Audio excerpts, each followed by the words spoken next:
Hi, everybody. Welcome to the Big Data Analytics and Architectural Patterns and Best Practices session. We really want to use this time today to talk about some of our experiences that we've had in the local region. So my team and I have been traveling extensively in our local area, Singapore, Malaysia, Indonesia, Philippines, Thailand, Vietnam, working with a lot of different customers and understanding their needs. And there's basically two things that we do with these customers. The first is understanding how do we unblock their big data platforms where they're running into challenges today. And the second is all around digital transformation. A lot of organizations today are going through digital transformation, and the big data platform is a key piece to enabling this. The next piece we wanted to talk about are why are we even asked into the room? What are we there to talk about? What do we offer from an analytics perspective? And then 4 patterns is what I want to leave with you in terms of what are we actually doing in region. It's all around, what are we doing for serverless analytics? What are we doing for streaming? How are we helping our customers modernize from a data warehousing perspective? And what happens when there's already a large kind of on-premises Hadoop deployment already? And then, of course, the most important piece of the day is to listen to one of our customers. Natalia will be joining us from FWD Group to talk about how they went ahead and deployed their data lake. So without further ado, I think most of the customers that we talk to, and I'm sure a lot of the people in the room today, understand that data is growing like crazy. The amount of data, the rate of data that's coming in is just kind of breaking a lot of the platforms that people have today. There's also a very common saying, data is the new oil. How many of us have heard that? Or like most of the hands in the room just went up. And you know who else has heard that? Everyone else, all the business users, most people in the organization, when they think about it, they've all heard the term data is the new oil. Now, if you put that in Google and you search it, you'll start seeing data is not the new oil. Is it really the new oil? There's many, they take the metaphor very far. How is the oil distributed? What's the quality? All these different pieces. But the key is everybody today is now thinking that data is the new oil, and the organizations want value from this data. And so now the big data teams are getting a ton of requests. Oh, you know what? I need to get value out of this. How do I get value out of it? And many, many people are now flooding the teams to get access and to use the data in many different ways that were not imagined before. And not only people, but more and more tools are being built on top of these platforms. And so when we work with the data platform teams and the data engineering teams out there, they say, wow, suddenly everyone's asking me to get value from the data, but my data is still in silos. How do I actually bring it all together? And if people want it, then how do I make sure that it's secure? Right? Do we have the right governance in place? There's been a ton of customers we have worked with where their data governance platforms are built quite a while ago and haven't been updated. And so when it even comes to serving out data, when it comes to kind of self-service analytics, none of those policies are even in place. And so we have to think about how do we get this together? And more importantly, how do we get this out into the hands of users? And I think the thing that scares me the most is after you get everything together from a security perspective, then suddenly you see someone walking around with a laptop and it's full of data with weak passwords. Right? So I think there's a lot to think about when we think of pulling together the data platform itself. Now, the reason why we're in the room is because of 5 different things. And what we'll do is we'll step through these 5 different pieces. AWS has a very comprehensive analytics offering. And I remember once, a couple months ago, I was in Indonesia, and a customer, first conversation, came up to me and said, hey, I use AWS Analytics. And I said, great, tell me what you use. And he said, I have EC2, and in my EC2 instance, I have installed a niche data warehouse.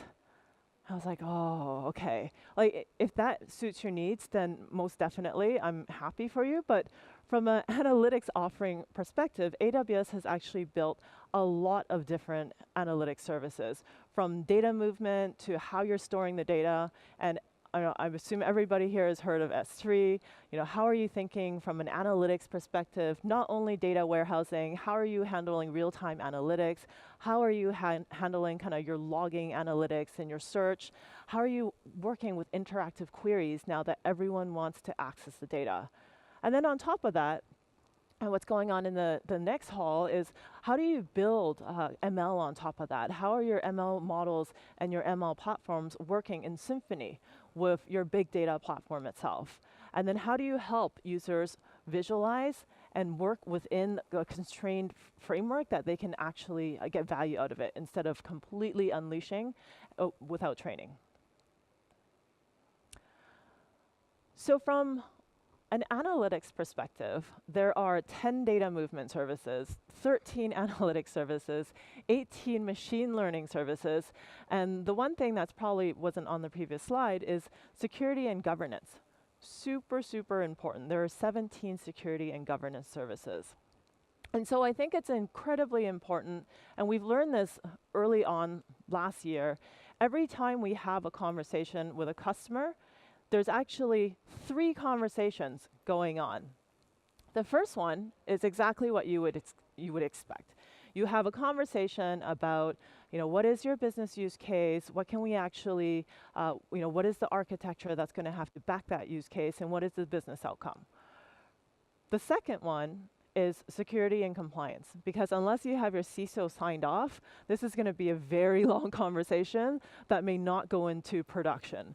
And so as much as we love our customers to try and do proof of concepts, the 2 parallel conversations around security and compliance and also data governance are incredibly important, that they start at the same time as when you are having the business discussion on what is the business outcome I'm going to drive.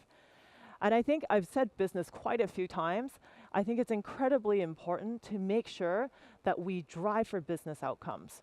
We were working with a bank in Singapore, maybe 2 months ago, and they have been building a data platform, essentially filling in a data warehouse with all the data that they have. And it's been 2 years, and there's been a lot of churn on the team, a lot of frustration. And then there's also frustration from the business units who haven't gotten their value. Right? What are we actually trying to get out of the data platform? Are we building a data platform for data platform's sake? And so I think that's where it's incredibly important. The 3 conversations we have in parallel, the first one is that we are having a business-driven conversation on what outcome we are driving with a big data platform that is actually backing it. From a security perspective, what I want to say is the logos that we have here is what we hear from customers. Hey, Renee, we need XYZ certification in order to deploy in our organization. And then we will go and try to unblock. And so we will not just actively go and chase every certification out there. I'm sure that someone would be very busy if they did that. But what we want to know is, for you to be able to deploy big data in the cloud in a big way, let us know, let your account managers know what you need from a certification perspective, and we can go and follow up on that. I rarely have to touch on how cost effective it is to build in the cloud, but the 2 things that I will touch on is, in November 2018, the IDC report came out for EMR. That's the processing piece of the Hadoop framework. And so running EMR in the and kind of doing that processing in the cloud is quite a bit cheaper than what customers are used to today. I'll actually touch on this because it's one of the 4 frameworks that we want to talk about, or the 4 efforts that we are pushing in Southeast Asia itself. While it's good to see the prices go down, what's even better is if you don't have to pay. Right? And so I think that's what gets me excited about the last thing on the slide, Athena and QuickSight. And Athena and QuickSight are what we call serverless analytics technologies. And what that does is, if you use it, then you'll pay for the time and the services that you use. But if you don't use it, you don't have to pay for it at all. And I think that has totally changed the way a lot of our customers are thinking about analytics, because if you look at the way many customers are running it today, they have infrastructure, it's running all the time. It doesn't matter if you're processing a job, it doesn't matter if it's just sitting there storing data, you're paying the whole time. The other thing you're doing is you're managing the infrastructure. People are updating the servers, updating the software, updating so many different pieces. And so Athena and QuickSight are the beginning of how we are thinking about kind of analytics, and analytics in a very quick, deployable way moving forward. How many of us were in the tech summit yesterday? If you guys were in the tech summit, hands up. All right, we got about half the room that was actually in the tech summit. And so what you guys did from a hands-on perspective was this. This was the lab that you guys did in the tech summit. You put your data in S3, just put it in cloud storage. And then you have a service called Glue running over and essentially discovering the schema of the data itself. Afterwards, you use Athena and just write SQL queries against it. And at this point, you haven't deployed any servers, you haven't kind of stood up a SQL server, you haven't done all these pieces. But what you are doing is you've gotten immediate value out of the solution itself. And so I think that is pretty interesting. And for those of you that haven't tried it, do try it, because many times when I talk to customers, well, you know, your analytics platform is you put your data in the cloud and then you just write SQL queries against it. It sounds almost like, you know, it's like, hey, Renee, how is that even real? But, you know, definitely those of you who have tried it, have experienced it yesterday, go ahead and try it. It's like 100% real and running. A lot of companies run on it today. Actually, for us, especially a lot of companies that are starting off on the data platform, this is their starting point.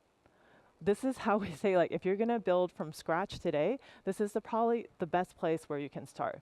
Put your data in S3 and start getting value out of it right away with serverless analytics.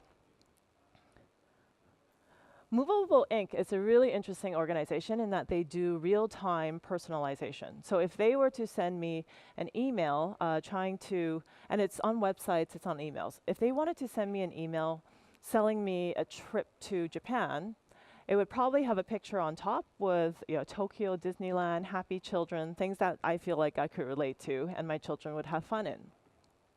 Now, if they were to send Natalia, my kind of co-speaker, an email, that would be a very different email, where it'd probably have, you know, snowy mountains, Hokkaido skiing, double black slopes, a lot more adventurous, right? And so Movable Inc. has 7 years of data and, you know, hundreds of terabytes, and they just use Athena to query over that, so they figure out what their new marketing campaigns can be. By the way, we also have a local partner that does something very similar, Kozyura, around kind of personalization of communications. And so totally happy to have you guys work through and kind of engage our partner communities as well. Now, it's not magic, right? You can't just put data in S3 and then suddenly be able to query against it. This is why we did the lab yesterday.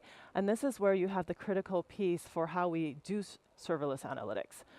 And that's AWS Glue, right? Glue goes in there, it crawls the data, it discovers the schema and suggests the schema for you. It also allows you to run Spark jobs in ETL, so you can transform the data. It also is an orchestration engine for you to orchestrate those jobs. And so this is actually the key to how we get our customers started on the AWS kind of serverless analytics platform. And it's super fast, so if you didn't do it yesterday, try out the lab and just kind of have some fun.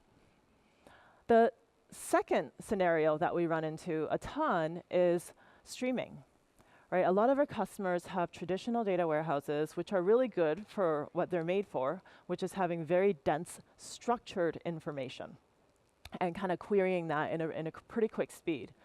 But if you look at the world today, you have data coming in all the time, right? You got mobile apps are sending data back, and there's, you know, we have a ton of partners in that space. You have web clickstream information. How are people interacting with your website? You have tons of log information, and on top of that, you have metering records, like IoT. There's the IoT world, the connected world, is sending in so much time series data back. And that doesn't fit very well with people's existing architecture if their existing architecture is only a data warehouse, which many, many of our customers have.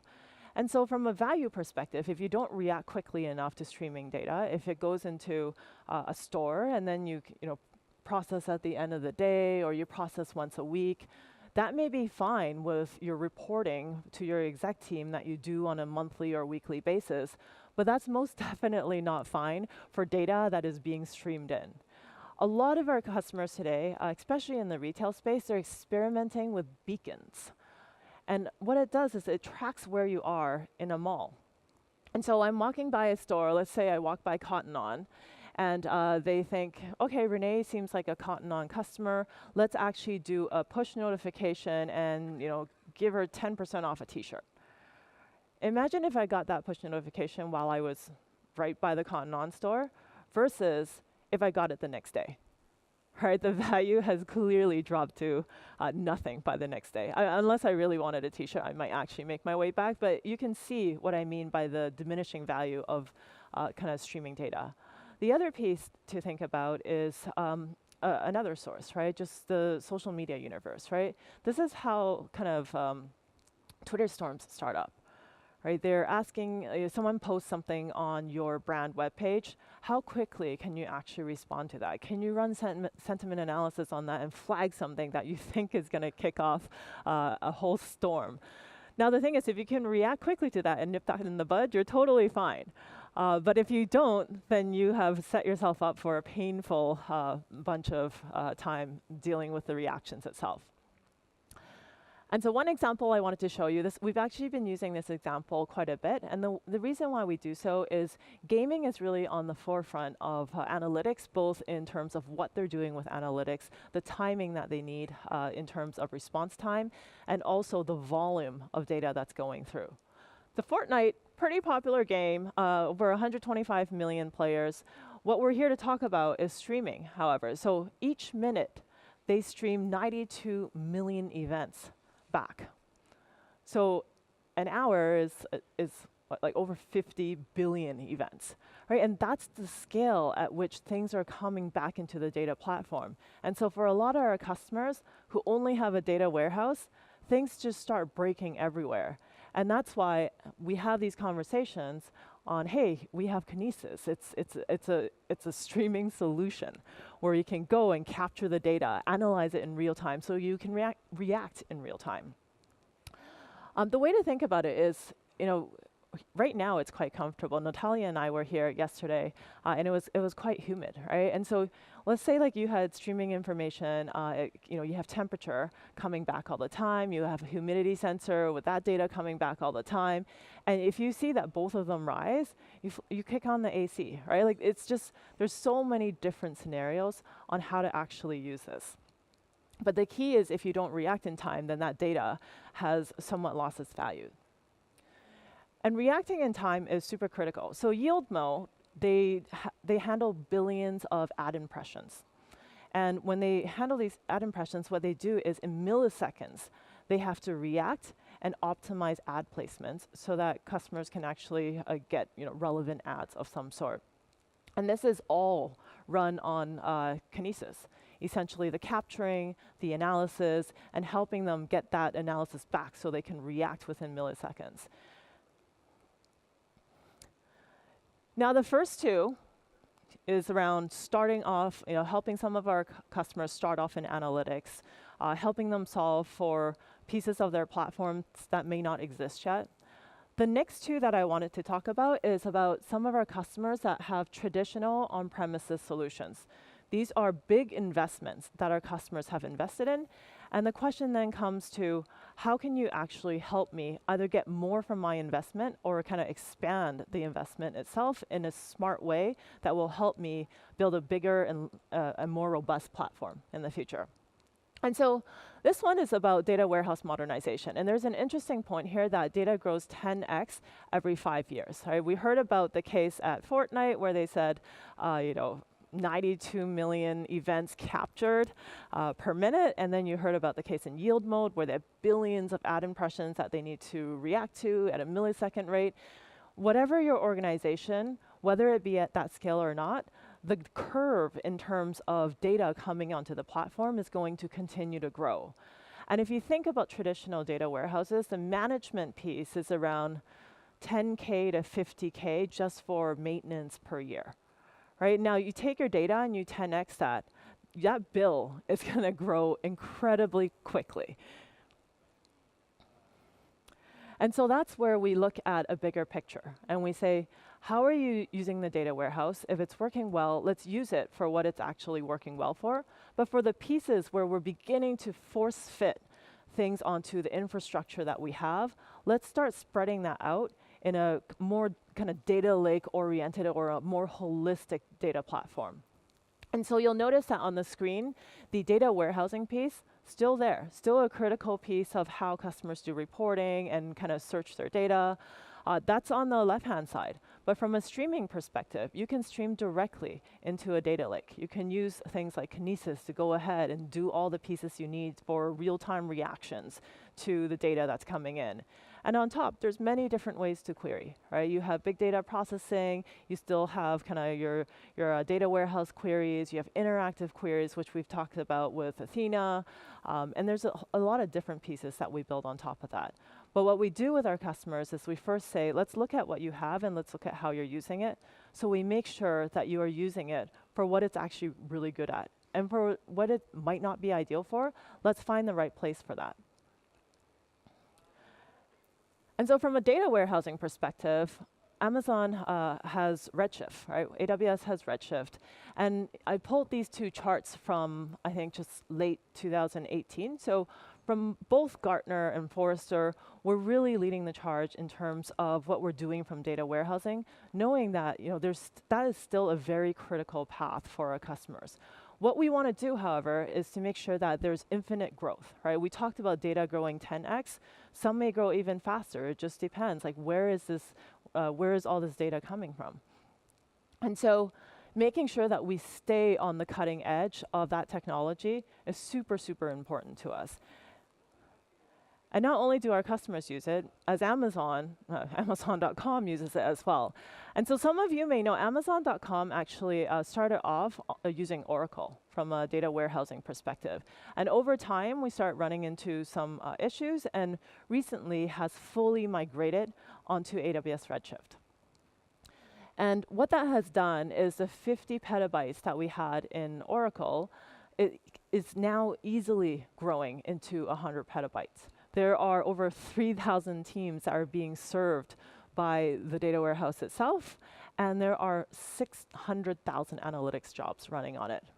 And so I think the scale at which we try to push our products is going to continue to grow, not just through internal usage, but also through customers pushing it to the limits.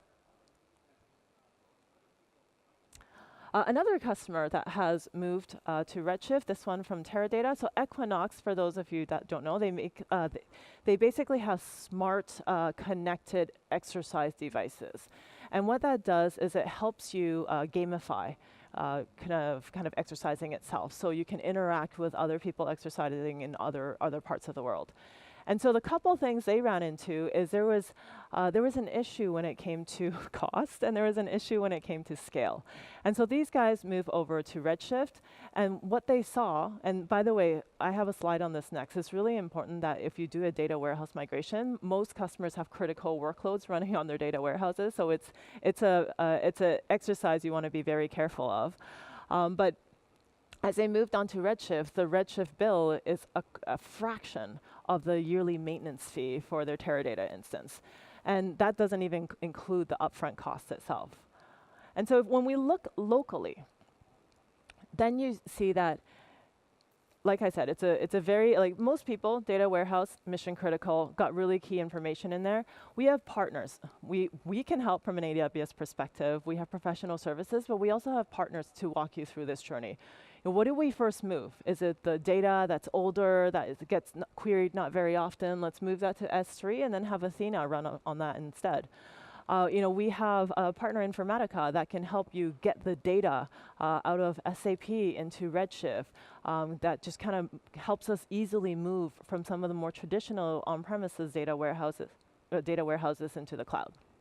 And so Definitely, these are our local partners that we've been working with that have done this before. Some data warehouse migrations are easier than others. So please, if you are thinking about modernizing your data warehouse, talk to us, talk to our partners. There are solutions, and we really believe in the benefits this brings. But once you actually get onto Redshift, then the piece that gets me really excited, and my team will tell you, I talk nonstop about QuickSight. It's about the democratization of the data, right? You've brought the data in, now you can serve it out, and these tools are expensive. Visualization tools are expensive, and so that's where QuickSight comes in. Those of you that don't know what QuickSight is, it's a visualization tool from AWS, and it can connect to Redshift, it can connect to Athena, it can connect to even your on-premises deployments. But the difference is you don't have to pay if you don't use it. And so when a lot of companies say, hey, I want to democratize data and everybody needs a copy, then you're like, wow, the licensing fee is going to really add up. Right? And so from this perspective, we're like, hey, you know what? Hand it out to everybody. If they don't use it, then it's free because it's charged by use. And if they do use it, it's 30 cents for 30 minutes. And so it's just one of those things where I think we're really moving to the pay-as-you-go, really moving to the serverless piece of if people want the data and you have the governance in place and you have all the right kind of pieces in place, this is a way to easily put it in the hands of everybody. And then if they don't use it, which I guarantee you at least half of them won't, then that's fine. It's not a bill that now you've racked up because you have to buy so many licenses from a visualization perspective. The last pattern that we've been seeing a lot in Southeast Asia that I wanted to highlight is on-premises Hadoop, right? So we had an experience earlier last year where one of our customers went and bought, they have a very large on-premises Hadoop presence. And they went and bought more clusters, like upwards of $1 million. And within 6 months, they came back and said, oh, we're out of capacity again. Right? That's usually what happens. You run out of storage before you run out of processing power. And so, first, I feel really bad for their planning team. The second is, how can we help? Right? These are really large upfront kind of costs. And there's, and AWS provides EMR, which is ranked fairly well. It's ranked in the leaders quadrant from a Forrester perspective. And so what we end up doing is we say, great, let's look at what you have. And usually what you have, that's on the left, or is it my left, your right? It's on my left-hand side. And so you have some HDFS storage layer, you have your Hadoop clusters sitting on top, and then you're either running Spark jobs or you have Jupyter notebooks. And usually, two things happen. First is it's getting expensive, you're out of storage, and the new purchases have very large price tags. The second thing, actually we hear this a lot more often, is that a lot of the organizations today are building data science teams. Right, actually, how many of you guys have data scientists in your organization? Right, that's a lot of hands, right?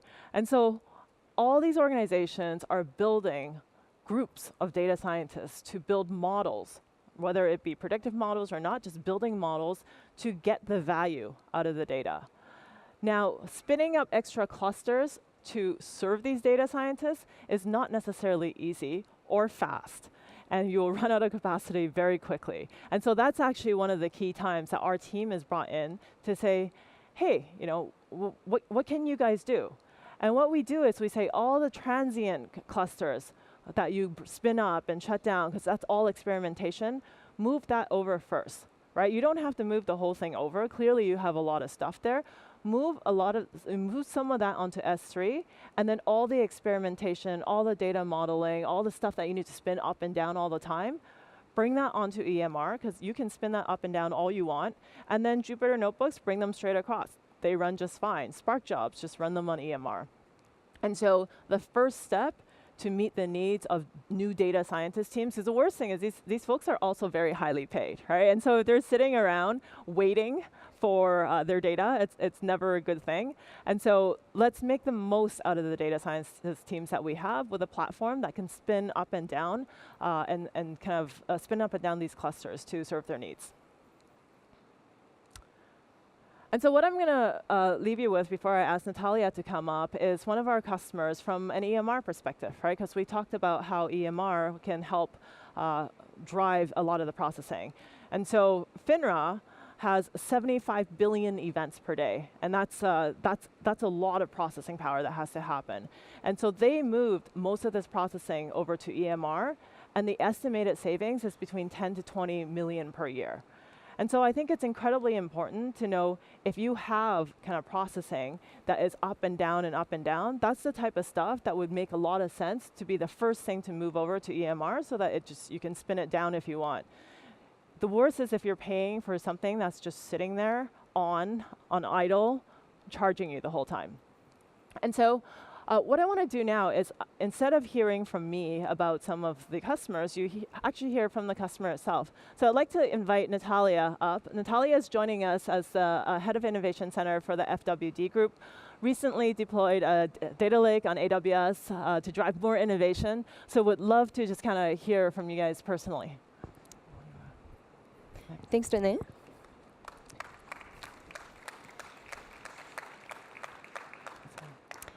Hi, everyone. I'm excited to be here on stage today, especially since a few years back I was working at Amazon in London.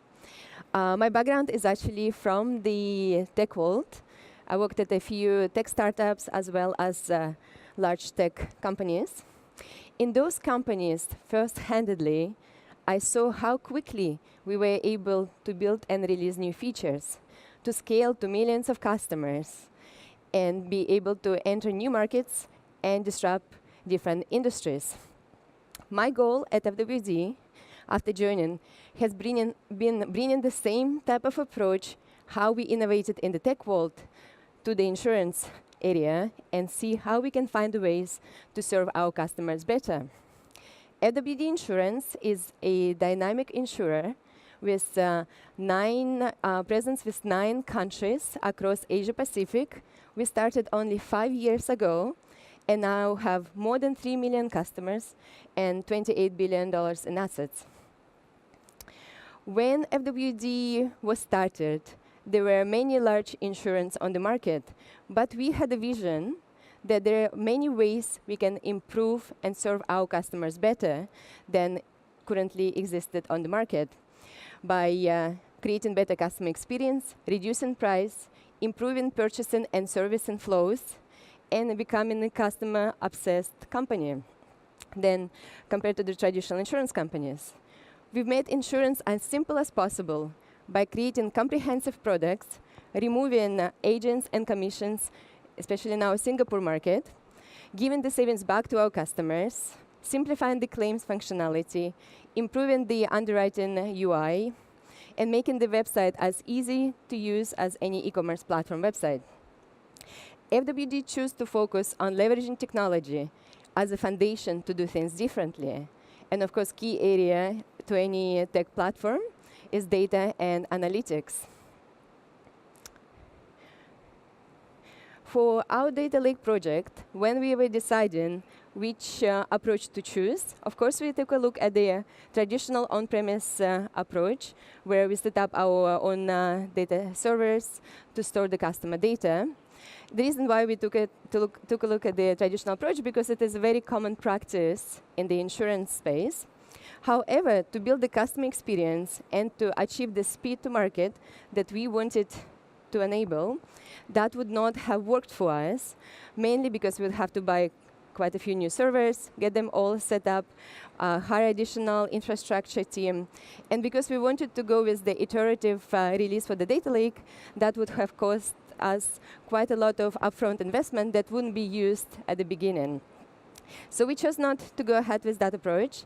In collaboration with our data and analytics partner, BigTab, we chose for our data lake to go ahead with AWS for very clear reasons. So first of all, effortless scalability, elastic nature to accommodate our iterative data lake releases, self-service infrastructure, ease of collaboration and access of data across different internal teams, And then, on top of that, having access to hundreds of AWS services that we continue to leverage on a daily basis to continue building the customer value and simplifying our processes. For example, one of the use cases that we like to bring is when we started in the in Singapore market to buy a car insurance, customers would have to answer 27 pages of questions in order to get their car insurance. We simplified that process to only 10 questions, where we ask basic information that we need, and then rest we're leveraging the technology to underwrite the customer, therefore improving the experience and returning lots of time back to our customers. An important part for me as well, when selecting the tech stack to work with, is hiring the best talent. I prefer to hire people from the tech industry, as well as other industries, who are digital natives. And I do not know a single digital native who wants to work with the legacy tech stacks that are hard to deploy and having to wait weeks and months to launch the features that they build for the customers. So for my team, that was very essential to use a platform that we can easily build on and move quickly. So let me share a little bit how we went through our data lake project building. So as I mentioned, we looked into 3 phases. We deployed the phase 1 in December. And now we have 5 of our main sources of data inside the S3 data lake that we can query using Athena. Initial work, when to get started, we had to understand all the legal and compliance requirements, which took a bit of time, and rightfully so, because it is very important for us to make sure we protect and use our data accurately. So that took a few months for us to complete. Afterwards, to get going with the AWS account setup was quite easy, and get moving with implementation was also a smooth process. After the data lake was released, what it enabled us to do, we were able to link previously not connected data sources, such as data files, such as claim images, quotes, because we have both life insurance products and general insurance products, combining those two, looking at the claims, call center logs, and much more. Utilizing this data, we are now able to automate some of the claims processing and expedite how quickly we process our customers' claims. In some cases, going from a couple days, in some cases to in the same day processing, utilizing AI, and of course, utilizing the data that we have created. Using data lake approach, we are also able to digitize and store some of our historical unstructured data. And again, this information, this data, we are able to use to simplify even further the underwriting, the purchasing flow, with the goal to serve our customers better, and with the goal to simplify insurance even further. In addition to Singapore, we are actually looking at utilizing AWS service in other countries. For example, in Thailand, our Thailand team was able to build external facing services to be consumed by our bancassurance distribution partners. This approach enabled them to scale by shielding on-prem services from too much traffic. Security compliant and DevOps are the tools that they used and were essential for them to move quickly during the partner integration. In my role, I oversee all of the 9 markets for FWD, and building the data lake in the cloud in Singapore and using AWS services was a good starting point for us, especially because for my team, for the innovation projects, we are running multiple AWS services to, again, experiment and try all the new features that we can roll out to other markets. One of the examples, we recently released a chatbot in Singapore. This chatbot is the first chatbot on the market that enables customers to file claims, travel claims directly via the chatbot. It can be accessed anywhere, anytime, and just takes a couple minutes to file the claim. We were able to train the bot, scale it to more traffic, as well as to additional platforms without any need to set up new servers. Actually, most of the innovation projects now are being set on AWS. This enables us to move quickly, as well as to work on multiple projects at the same time. The most common services we use are S3 buckets, EC2 instances, and then, of course, we API Gateway, Lambda, DynamoDB, as well as experimenting with some of the machine learning services, such as Amazon Comprehend, Lex. All these tools enables my team to move faster and to serve our customers better. To close, in the recent Business Times article on innovation, most leaders across different industries stated that having best-in-class technology is a foundation for staying ahead. To create a culture of innovation, we have to give our employees, our teams, the best tools to build the value-added experiences and to continue to improve how we serve our customers. Amazon Web Services set of solutions is one of the foundational components that help FWD to build high customer value and to continue innovating. Thank you. Thank you, Natalia. And so I think we look forward to kind of continuously working together with FWD and growing their data platform and helping them innovate, as well as many, many other customers. Yesterday, we had a happy hour with our customers and our partners, and it was really great to see people working with each other, learning from each other. And so definitely, we have a large community built out from a data lakes and analytics customers' perspective. Would love for you guys to kind of take a look at that. And with that, I think we are out of time. So we have a couple more sessions for you guys. Definitely some of the conversations like digital user engagement we haven't had in Southeast Asia yet. And so looking forward to having you guys in these other sessions. Thanks.